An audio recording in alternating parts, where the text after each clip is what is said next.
Hello dear student of 11th class. Let's start to understand part B of the chapter.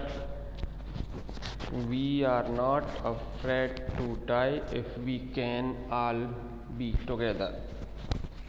So we have completed point number 5. Let's understand point number 6. Search for an island. उन्होंने कोई द्वीप के लिए खोज start की। By morning on 3 January the pumps kept the water level quite under control. जो pump लगे हुए थे उन्होंने वाटर लेवल, जो भी पानी वहाँ अंदर भर गया था बोट के, उसको काफ़ी हद तक नियंत्रित कर लिया था। They could take rest for 2 hours in rotation. और जितने भी उनके क्रू मेंबर थे और उनका फैमिली जो थी, सब 2-2 घंटे रेस्ट कर सकते थे। But there was still a big leak below the water line. लेकिन जो वाटर लाइन थी बोट की, उसके नीचे अभी भी बहुत बड़ा लीक था। The boats rib frames were smashed. जो बोट के जो पसलियाँ कह सकते हैं एक तरह से वाले जो भी ढांचा रहा हो, वो काफ़ी हद तक टूट गया था। They had survived for 15 hours since the waves hit them. जब लहरों ने उन पर आक्रमण किया था उस समय से 15 घंटे व्यतीत हो चुके थे और वो सरवाइव कर गए थे। But Wave Walker couldn't hold together long enough for them to reach Australia. लेकिन वेव वाकर बोट में अब इतनी ताकत नहीं बची थी कि वो अपने सारे जितने भी पार्ट्स हैं सबको इकट्ठा जोड़ के रख सके और उनको ऑस्ट्रेलिया पहुंचा सके। The narrator checked their chart. तो उसने जो अभी चार्ट है उसको चेक किया नरेटर ने। He calculated that there were 2 small island a few 100 kilometer to the east. तो उन्होंने कैलकुलेशन से अंदाज़ा लगाया कि यहाँ से कुछ 100 किलोमीटर में 2 छोटे आइलैंड हैं। वन ऑफ देम, उसमें से एक का नाम है Ile Amsterdam, was a French scientific base. वो फ्रांस का साइंटिफिक बेस था उस आइलैंड पर। Their only aim was to reach there. तो उनका यही लक्ष्य था कि वही वहाँ तक पहुँच सकें, क्योंकि ऑस्ट्रेलिया पहुँच नहीं पाएंगे, वेव आकर में इतनी शक्ति नहीं बची थी। No respite from the rough seas, point number 7। परंतु इस खराब समुद्र के द्वारा कोई भी आराम या चैन नहीं मिल पाया उनको।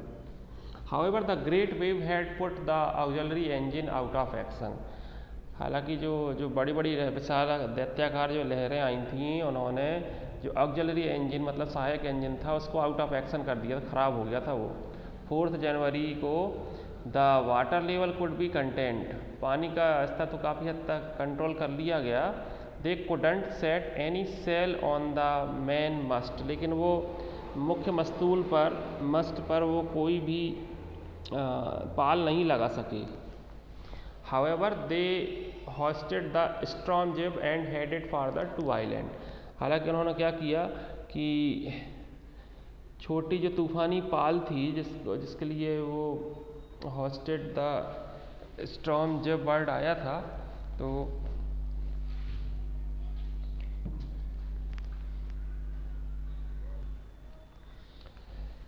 उन्होंने उसको सेट किया और वो 2 आइलैंड की ओर निकल पड़े।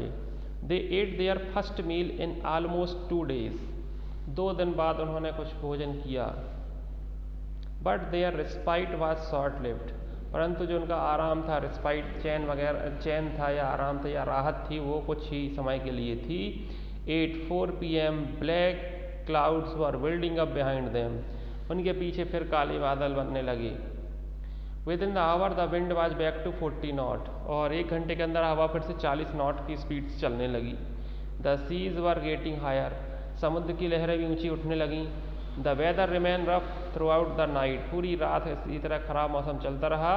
बाय डॉन ऑन जनवरी 5, 5 जनवरी की सुबह द सिचुएशन रिमेन डेस्परेट। फिर से जो स्थिति वो निराशाजनक ही हो गई थी।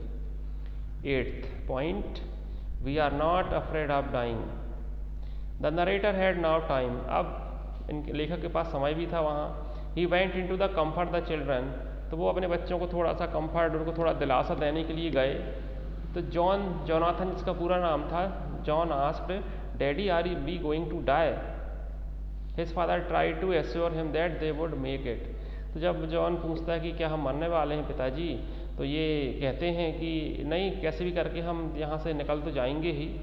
जॉन वेंट ऑन, तो जॉन ने कहा आगे कि we aren't afraid of dying if we can all be together, जो हमारा टाइटल है, ये जॉन ने कहा था, ध्यान रखना, मल्टीपल क्वेश्चन आने वाले हैं आपके एग्जाम में।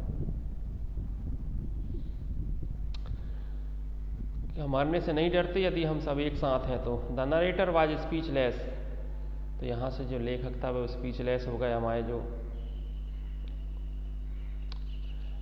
That evening Mary and he sat together holding hand, इनकी जो वाइफ है मैरी और ये हमारे नरेटर जो हैं वो एक दूसरे का हाथ पकड़े उस शाम को बैठे रहे। इसलिए बैठे रहे because they both felt that their end was very near, क्योंकि उनको लग रहा था कि अब तो मरना ही है, कुछ नहीं हो सकता। Point number 9, movements before the cheerful landing, उत्साहजनक लैंडिंग के पहले क्या स्थिति थी। Wave Walker rode out the storm, तूफान से बाहर निकल चुकी थी Wave Walker. The wind has eased by the morning of January 6, हवा भी अब काफ़ी कम हो गई थी 6 जनवरी की मॉर्निंग तक। और हवा के कम होने पर उन्होंने फिर से अपना कैलकुलेशन रीचेक किया। They were somewhere in 1,05,000 kilometer of ocean looking for a 60 kilometer wide island. तो उन्होंने कैलकुलेशन किया कि इतना यहाँ पे हैं वो, और वो आइलैंड से 65 किलोमीटर अभी दूर हैं। If they were lucky they could expect to see the island at about 5 PM। और ऐसा उनका अनुमान था कि अगर वो लकी रहे तो उस आइलैंड पर 5 बजे तक पहुँच जाएंगे। When he woke up it was 6 PM and going dark. अब तो कितने थके हुए थे तो उनको, जो नरेटर है, उनकी नींद आ गई, और जब वो उठे तो 6 बज चुके थे।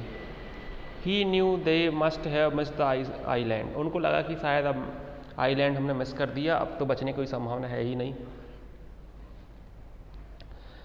सेफ एंड चेयरफुल लैंडिंग, लेकिन ऐसा नहीं हुआ।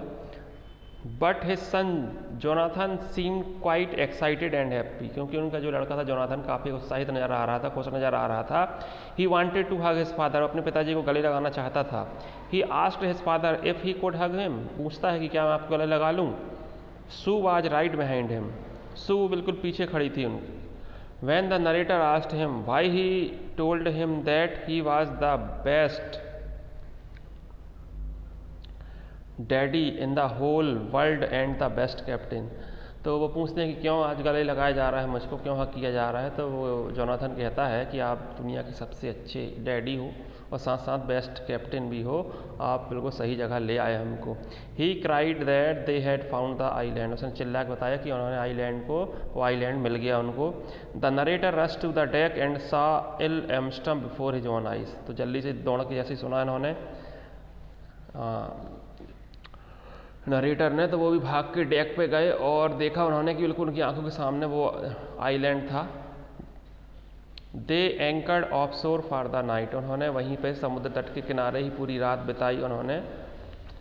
और the next morning all 28 inhabitants of the island came to cheer him, अगली सुबह जो है वो सभी 28 जो वहाँ पे साइंटिस्ट निवास कर रहे थे एमस्टर्डम आइलैंड पर, सभी के सभी उनका स्वागत करने के लिए वहाँ पहुँचे। इस तरह से उनकी जान बच गई और वो भी सुरक्षित निकल पाए। So we have completed our chapter 2, we are not afraid to die if we can all be together। So you have to study very deep of all the chapter because ongoing upcoming exam will be based on multiple choice question। So you have to prepare for that. So thank you very much for watching. Now complete your writing work for this chapter. Thank you very much.